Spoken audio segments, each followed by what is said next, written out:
So you join us here today on the final day of our little road trip that we've had in the McGann. So we started off on Friday, went to the British Motor Museum, so we drove down from Yorkshire and around Coventry, which basically, where are we? So we set off somewhere up here, down the M1, around Coventry, and the British Motor Museum is around here. So there'll be a video coming along on that as well. Should already have seen a video on that. And then we drove down, picked up the from the M40, picked up the A34, and we had a few nights visiting friends in Basingstoke. And we travelled down the following day to Southampton, that general area where we attended the Lloyd Vehicle Consulting Social. Again, should have seen a video on that by now too. So yesterday we made the trip across towards Yeovil, which is somewhere over here, and we're going to visit the Haynes Motor Museum.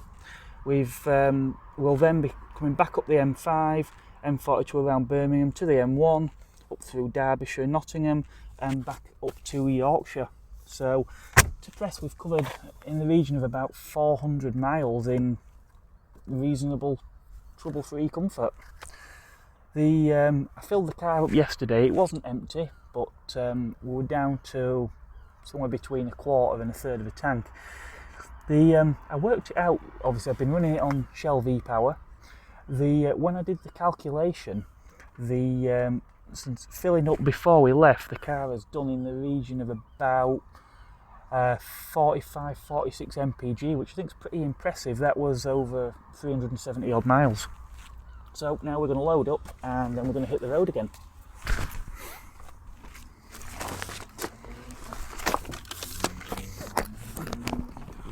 Now, obviously the access to a McGann coupe is a little bit tight because you've got this little sort of letterbox area, but the space inside is quite square, so if you're creative with your packing, you'll find that everything actually goes in there quite well. We've managed to get everything else in there with room to spare. Get quite a bit more in there if I really had to. So when we pick this up again, hopefully we'll be in the Haynes Museum. So here we are this morning, we're outside the Haynes Motor Museum, not far from Yeovil. The place looks to have changed a little bit since I last come. It's been about 15-20 years actually. I'm not even sure if it's the same site, but it certainly looks a lot bigger and yeah, looks really smart. So I'm going to go inside, take a look. Looks like they've even got a go-kart track outside as well, which interesting. Might have to have a look at that a bit later on as well. So without further ado, we'll go on in, and yeah, should be another good day this one. So as you enter, you start off with these older vehicles.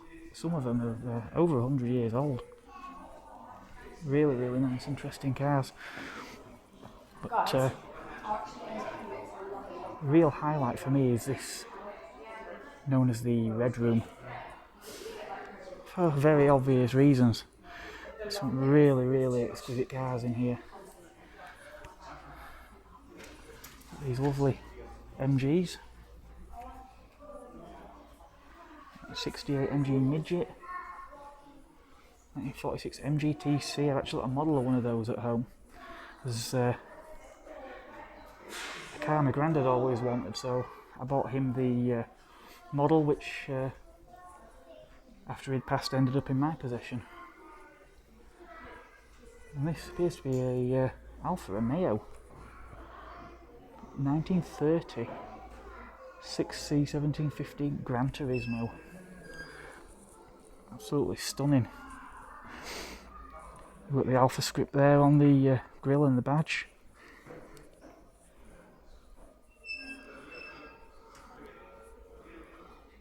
Beautiful. And that's not the only Alfa Romeo.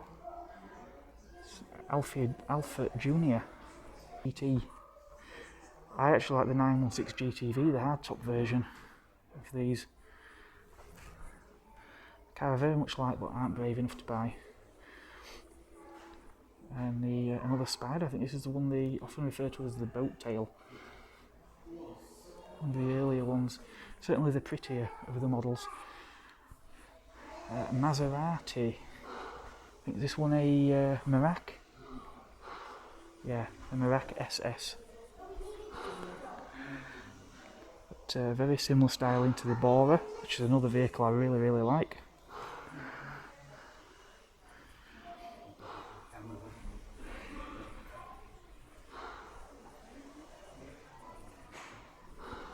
And we've got another Alfa and a Lancia.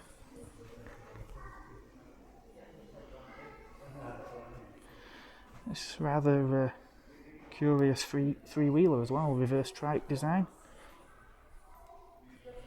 Morgan Super Sport. Interesting, I actually went around the Morgan factory tour a number of years ago. This was really interesting. As we come down the ramp, we've got this lovely red Mustang. And coming around to the right here, an MX-5. Actually that one's a Unos, but basically it's a Japanese import of the same car. Datsun.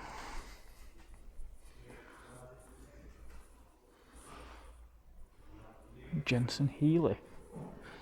Porsche Boxster, another car I'd very much like to own one day.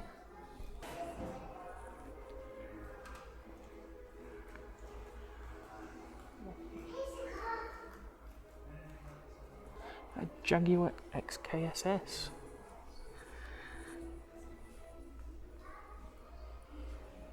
It's a replica, but even so. So obviously Jaguar had some success in sports car racing with the D-Type. And for the road we got these.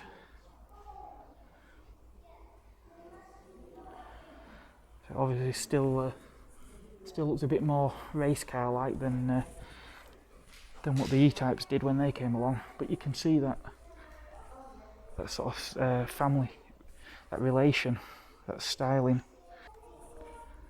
It's been quite some years since I came here, so I think the collection may well have grown further again.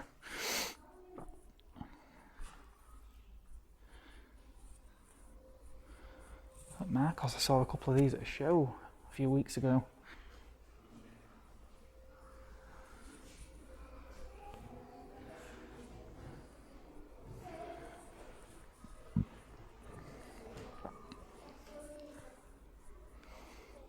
Oh, we have a Corvette. Because why wouldn't you have a red Corvette? Viper SRT10. So an RT10. Actually got a die-cast model of this in this exact same colour. Now I believe the bonnet on these is actually carbon fibre. But a really unusual car. So known for having a rather large V10 engine, which I think came from a pickup truck, if I'm not mistaken. But yeah, the car has no windows, no roof. Things like door locks and door handles even. It does have a heater though, which not all road cars did. Renault Spider, I'm looking at you. So yeah, very unusual car. Quite wild styling for its time, and this car's from the mid 1990s.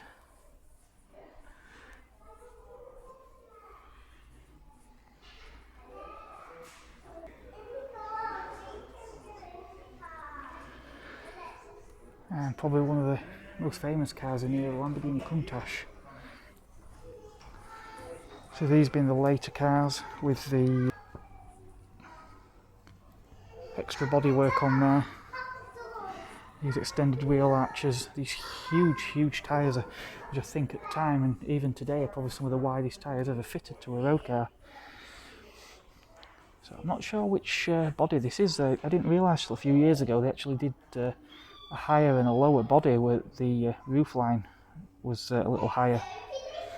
So again, you probably wouldn't tell unless you had them side by side. It's sort of light cream leather interior. Of course the scissor doors, these vents in here to feed the radiators. So this is one of the carburetted cars, I think.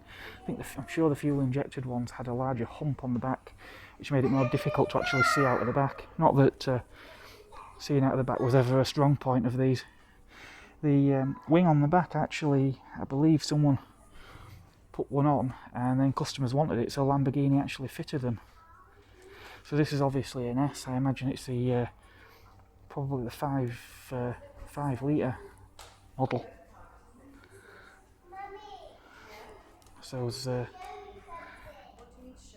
iconic 5-hole alloy wheels.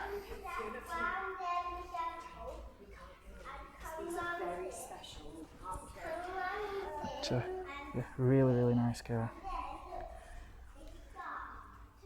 Of course, not every car in the collection is red,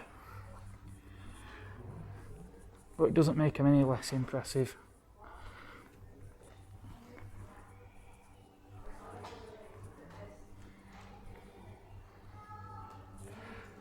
Admittedly, some of these cars are a little bit before my time.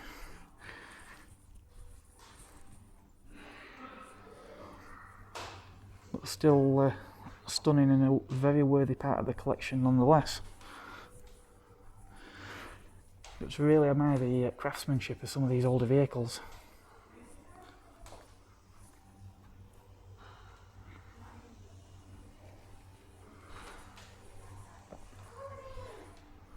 Love this paintwork on this one. This two-tone design. 1932 Rolls Royce.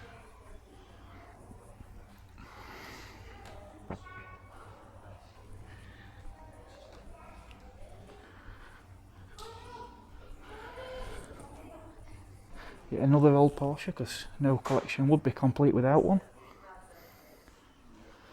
So 911 RS Carrera Touring. The fuchsia alloys. And a paint colour which is very much of its time, I would say. Unlike this Bentley Continental, which is probably timeless, you might say.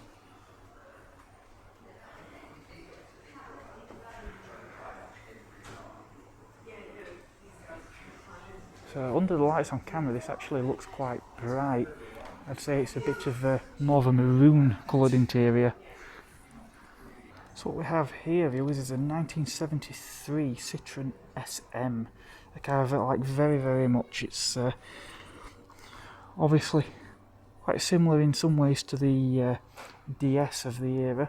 We've got the obviously headlamps that turn when you're cornering, and the fancy hydro pneumatic suspension system. This car obviously built, well, Citroen owned Maserati as well. So we've got the 2.7 litre V6 engine in this vehicle, and obviously a very 70s style French interior, which I approve of very much. Many of these just run-of-the-mill everyday cars, just like this Anglia, for example. A Vitesse, I think, with the twin lamps. Yes, it's a Vitesse. Car I'd pretty much discounted, but I'm actually starting to quite like these. Oh, and a dolly sprint. Who doesn't love a dolly sprint? Does anything get more 1970s British than a dolly mic sprint? And that one looks to have a Webasto sunroof as well.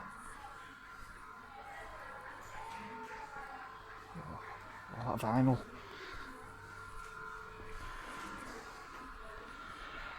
Oh, yes please. I think I'd rather have that than the Stag. No, not everyone will agree, but and we've got more Triumphs. Look, the Triumph 2000, Rover 75 P4 Cyclops. See a P4 recently, but not quite like this one.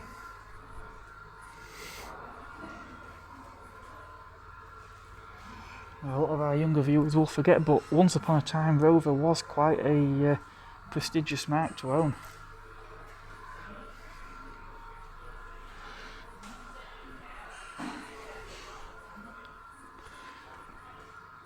Vauxhall Cresta and a Ford Capri Mark 1 2 litre.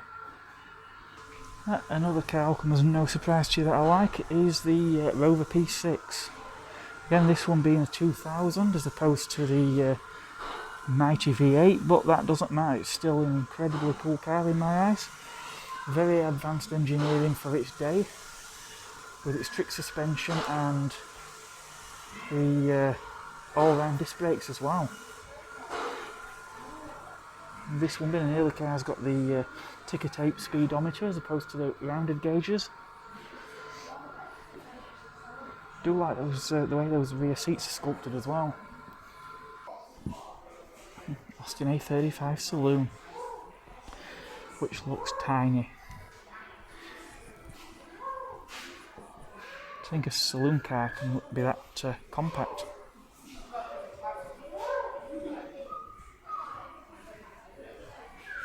Again, it actually looks more spacious than you might imagine. Quite interesting, this seam here as well. Looks almost as if it was an afterthought, as if there was going to be a door there.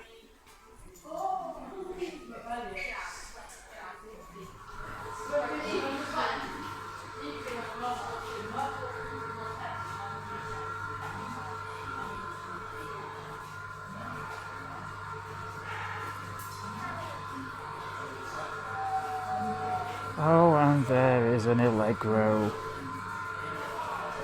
And is there a colour that says Allegro more than that? I think probably not.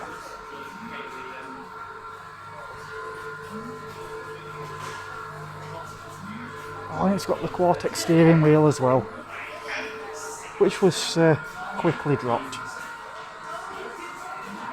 But again, we've got to remember, even though British Leyland had no money, it didn't stop them being ambitious in their development goals, and some of the ideas they had were quite advanced for the time.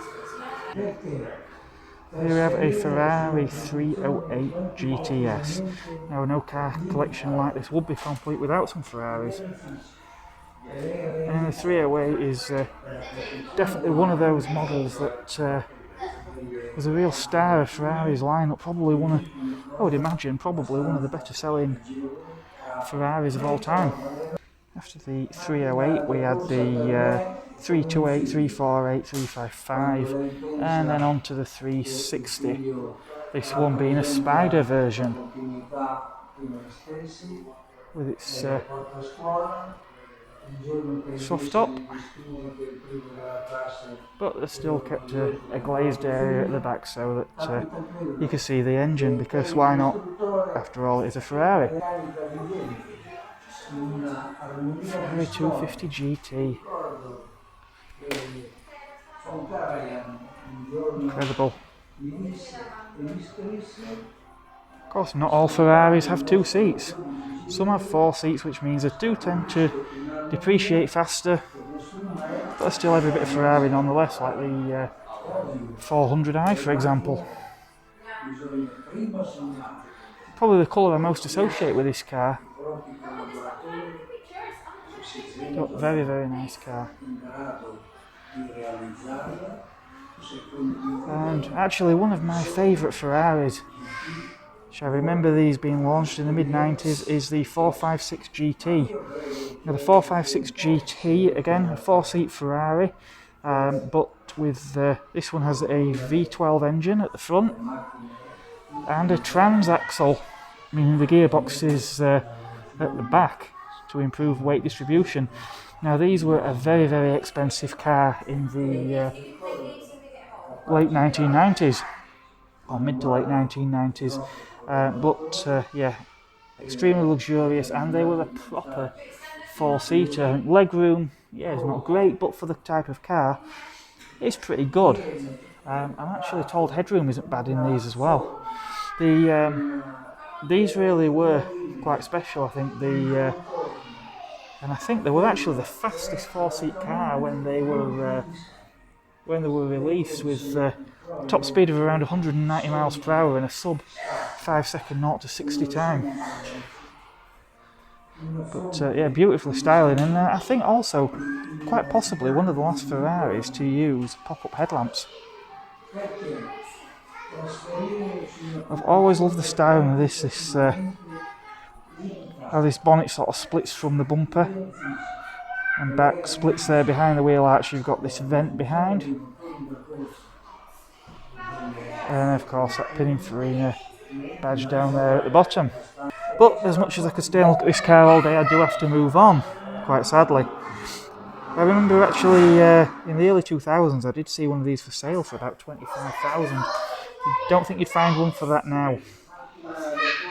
And of course, being a Ferrari V12 of all models, it's probably not going to be the cheapest car to service either. And it's not just Ferraris, the list goes on and on. I've got a Ford GT40 of all things. Sierra RS Cosworth, the original ones with the whale tail at the back.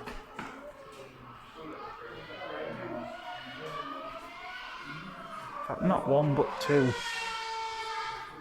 Let's have a look. I'm not really into Fords to tell them apart. Is it an RS500? Yes, that one is indeed an RS500 as well.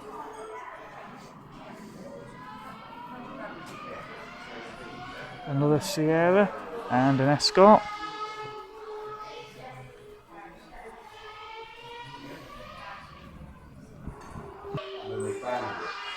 It appears we have quite a few American cars in this room, which of course means they are absolutely enormous.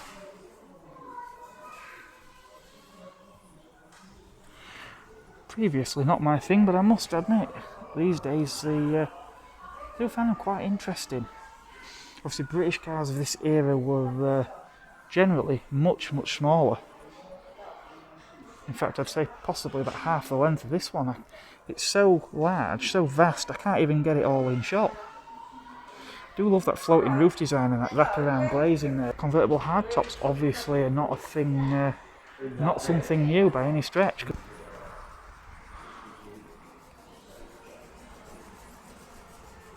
Oh, I know a certain YouTube channel that likes these.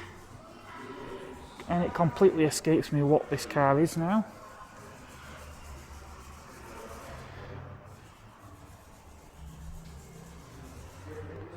But there was a video on the Furious Driving channel about one of these.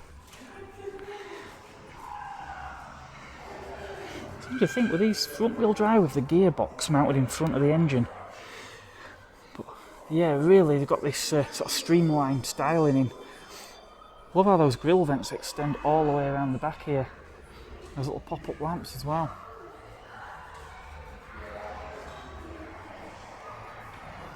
Looks like something out of one of those movies set in America in the 30s. So I love how that wheel arch pod, it's almost like something off an aircraft. And you've got that gap that air channels down the back. Really quite exquisite. And I still can't remember what it's called. I'm sure it will come back to me at some point. From one big car to another, we've got a Duesenberg, also known as a doozy.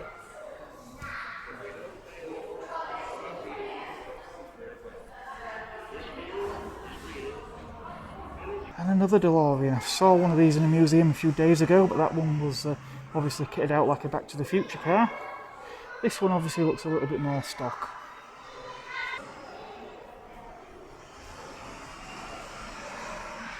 E-Type Jaguar, one of the later cars, you can tell by the headlamps there. A Lotus Elite.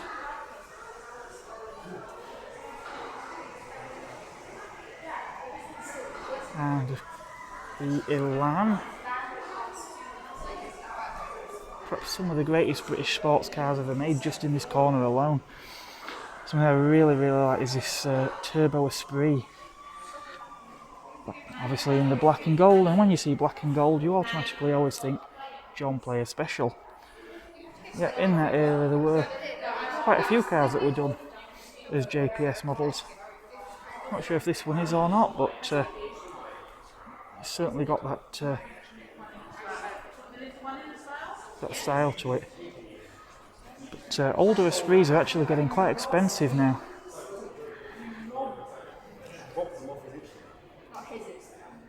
And we've got another great handling Lotus, the Elise there, and a Europa tucked behind that. Another iconic car in here, which had evaded me for years, and then this year I've seen a few. In fact, in the last few days, this is the third one, including a prototype, that I've seen in the last 3 or 4 days alone.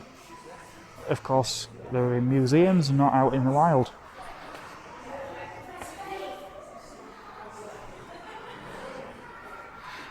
But, yeah, for anyone of my generation, the XJ220, quite a legendary car. Obviously known because, well, not only was it marketed as the fastest road car, although perhaps not for very long, the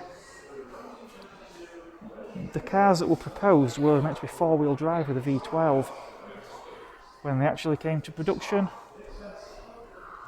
there was rear-wheel drive with a turbocharged V6. But Jaguar still got the results in the end, so I suppose it doesn't matter how they did it. The point is that they made it. And again, sadly, another car that was conceived in the late 80s when things were booming, and by the time the car came to market we was in a recession. Another somewhat iconic British car is this Jensen Interceptor. Again, British cars typically didn't have engines of capacities anything like those found over in America, but obviously there were some exceptions. One being the Jensen Interceptor. So another iconic British brand was, of course, Aston Martin. And of course the museum does have an Aston Martin in here too, and a Lagonda.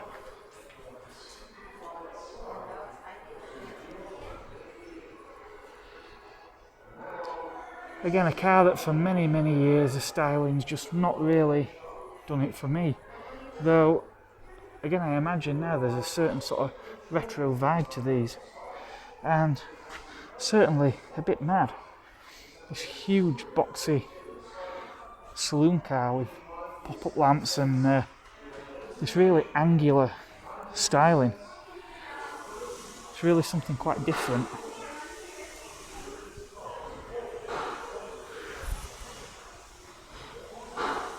Oh, and again, for the second time in only a few days, we have a Rover SD1 Estate. Which was, of course, a concept that never quite made production. And we've got a Citroen 2CV over there, looks to be a very early one. And a DS, another car I very, very much like. And very unlikely to be able to own. Now, another car I very much like, even though it's somewhat before my time, is the Traction Avant. Now, a few years ago, we were looking, Traction Avants actually weren't all that expensive. I don't know about today, but something I've also learnt recently, apparently, these were also built in Britain. So it's quite possible your French Citroen Traction Avant was built by a British workforce.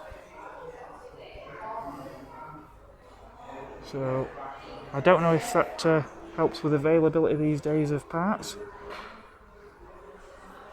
The fact that we had production over here or not.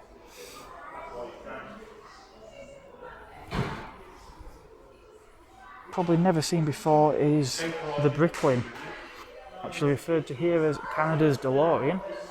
Had a huge, almost 5.8 litres V8. Performance was perhaps didn't quite reflect the engine's capacity, but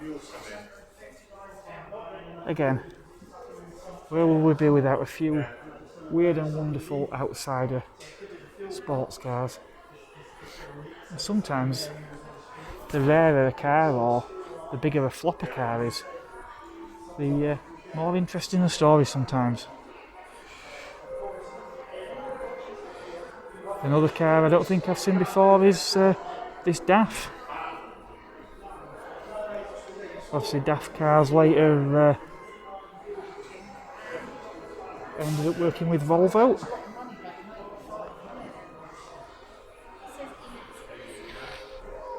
So it was very early Land Rover. Series 2, so we've still got the headlamps back there in the grille rather than out on these wheel arches. And next to that we've got a TR8. This looks like a TR7, but with the 3.5 litre V8 engine. Plus, not everybody liked the TR7 when it was launched. It weren't particularly well received because some people preferred the more traditional styling of the TR6. So another car I really like that's of my era is this Mark 1 Toyota MR2. Now, I do have a slight preference towards the Mark II, I always have, but these Mark 1s seem to be becoming increasingly popular, and I can see why. Obviously these are much more edgy, angular styling to reflect that era, which is a style that does seem to be sort of coming back into fashion. But, these were slightly smaller, they were a 1.6 as opposed to a 2 litre in the Mark II. And interestingly, Toyota sort of didn't develop these to be a sports car, but more a fairly economical, usable, everyday runaround. Fiat 600. So, if the Fiat 500 was intended to get people off their mopeds, the Fiat 600 was aimed at those small families, being just that little bit larger. And Fiat weren't the only ones at it. Obviously, post-war, we've got this Renault 4CV. Which again, I've seen plenty of pictures. I don't think I've ever actually seen one in the wild before.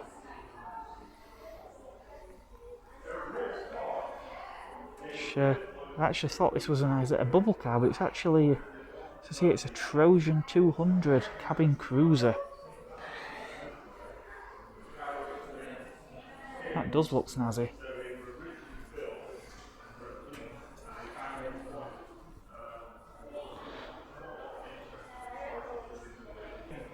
Of course, not everyone had such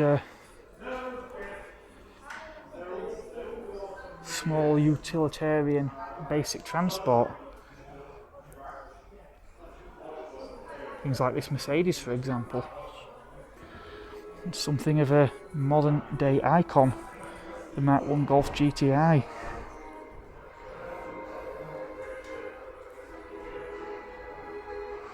Or perhaps something else German. May take your fancy like this BMW. I think for me though, it'd have to be a Fiat X19. Another car I'd like to own. Obviously, they have this removable top, so when the sun's out, you can go topless in your mid-engined Italian car.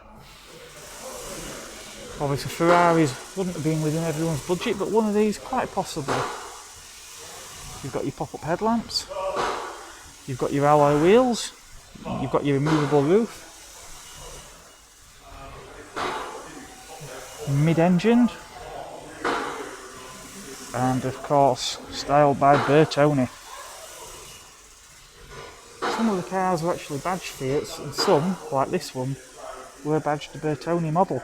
Now I think these might be the later cars with the larger impact bumpers on. I actually prefer the look of the earlier ones with the much smaller split front bumpers. So they were typically a 1500. I think there might have been a smaller one as well. Something that did have a larger engine though was the Di Tommaso Pantera.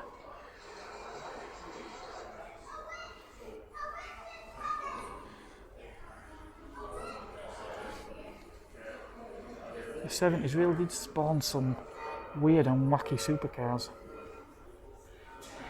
Now, Renault Caravelle is another car I'd not really seen much of until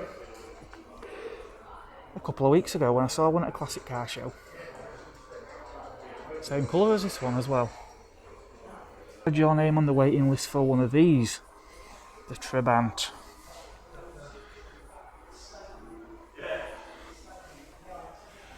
So, somewhat utilitarian.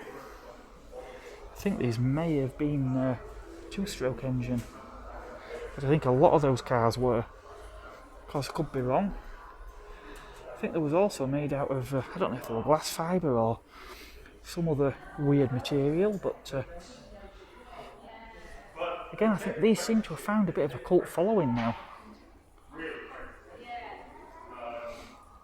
In fact, I think there are even people who collect these in groups and rallies that people go to with communist Cold War era cars.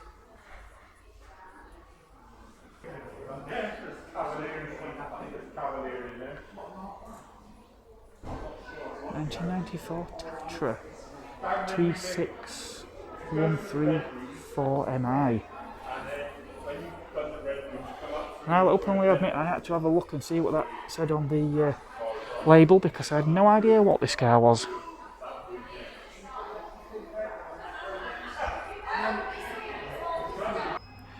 Now, I do have a motorcycle licence, but admittedly I'm not huge on bikes, but I couldn't come in here and not show you around this room as well. There's a huge collection of motorcycles and related equipment. So all these speedway bikes down this end.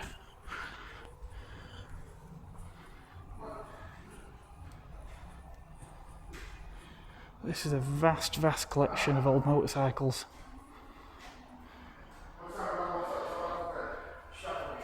So in this room we have a Williams motorsport exhibition.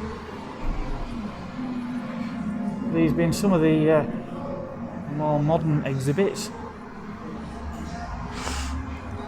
I'll be honest, the modern stuff isn't really for me. What does interest me is right down the bottom of the room here. Mansell, Damon Hill amongst others, David Coulthard, Jacques Villeneuve, all racing in F1 in some of these earlier cars. So first we had the this Canon livery. Number 5, I'm not sure, was that Mansell's car or was that Damon Hill? I do recognise that number 5 though. And then we moved on to this Rothman's livery. So some had the earlier style nose like that one, and then they moved into this design a bit later on where the nose was actually raised up. Williams were a bit later to it. Some of the other teams had already gone to that sort of design. I don't know whether it proved more aerodynamic. And obviously a few seasons after that we started to see the taller sides come in as well around the cockpit area. Perhaps the most iconic British car ever would have been the Mini, and there was many variants. We had Morris and Austin, Riley, Woolsey, different body styles. The combinations are endless, and with so many built over the years and adapted in various ways, but even to this day a real marvel of engineering, the way these cars were packaged.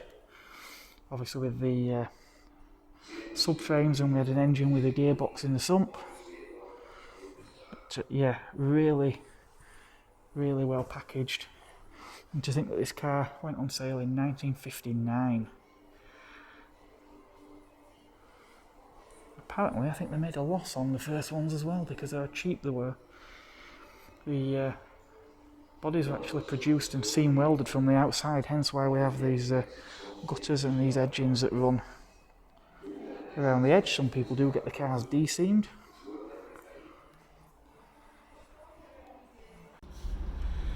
So you find us now taking a short break in Strensham services on the M5. So we had a good look around the Haynes Museum. While I was in there, but halfway around, I did notice a sign that said about no commercial photography.